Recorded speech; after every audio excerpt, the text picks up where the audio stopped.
Dan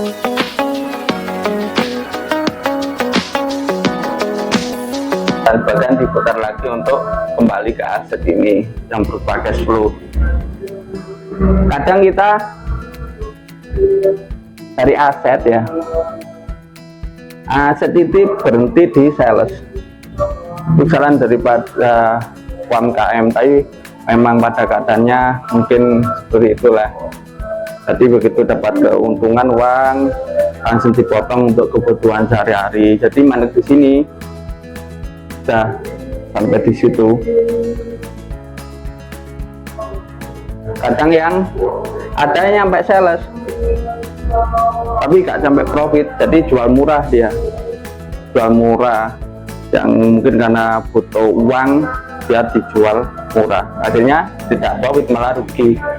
Seperti dulu ada yang punya travel itu jualnya murah sekali, yang teman-temannya biasanya jual 25 dia jual 15, jadi tiap dia ada penjualan dia mengalami kerugian, tiap jual mengalami kerugian, itu lama-lama menjadi masalah.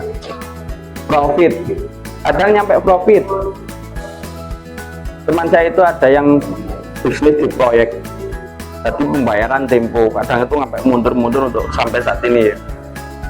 Jadi garap proyek ya dari pemesannya itu dibayar tempo, kadang 6 bulan, 3 bulan, kadang nyampe setahun, kadang nggak kebayar. Ya di catatan memang profit, tapi dia nggak pegang cash, padahal dia butuh untuk membayar daripada karyawan. Kembali ke aset ini, karyawan itu kan masuk aset lah, butuh. Jadi dia mulai sekarang nggak melayani orderan yang tidak cash, bayar langsung. Jadi kalau bayar belakang dia nggak melayani, karena dulu mungkin tagihan ke pemesannya, kadang ke vendornya itu agak kesulitan. Jadi dia padahal dia butuh untuk membayar daripada karyawan juga, kadang butuh bahan baku untuk menggarap proyek yang lain. Jadi mulai sekarang dia tidak mau kalau tidak melayani cash. Bukan di sini, di toko sini yang kami layani biasanya minta cash, karena kadang mungkin ya 80% daripada konsumen itu yang utang, bayar tempo itu memang dibayar langsung, memang benar dia bayar, mungkin 1 minggu 2 minggu gitu bayar.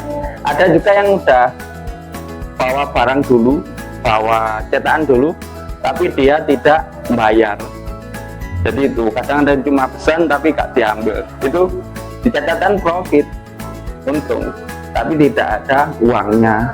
Jadi seperti itu. Jadi mulai dari aset suatu yang bernilai kekayaan bagi kita, seperti apa, toko, inventory, terus PC, print, menghasilkan sales, itu penjualan.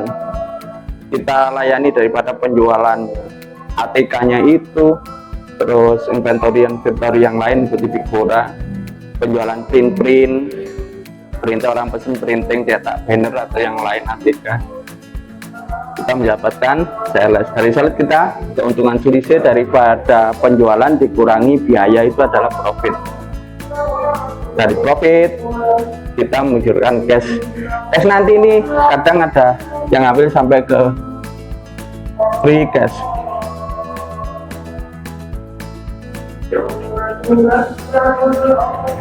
Free cash adalah uang yang bisa kita ambil untuk kepentingan kita, kebutuhan kita. Biasanya kalau kita sistemnya gaji tiap bulan, jadi dari cash yang kita dapat tiap bulan itu kita ngambil gaji untuk kepentingan kita pribadi, yang lain kita putar ke aset lagi, ke untuk cash flow inilah istilahnya. Atau mungkin kita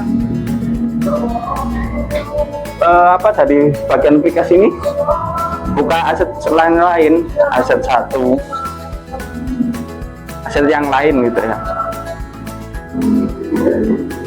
buka bisnis lain aja ke sales, nanti yang profit nambah cash lagi, cashnya lah tambah banyak istilahnya seperti itu.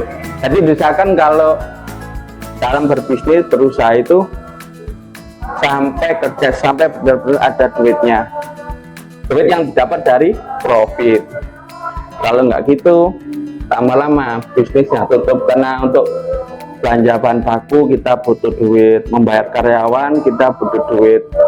Kalau nggak ada cashnya, kebingungan kita, akhirnya ngutang, malah nambah beban ke perusahaan kita, usaha kita, bisnis kita.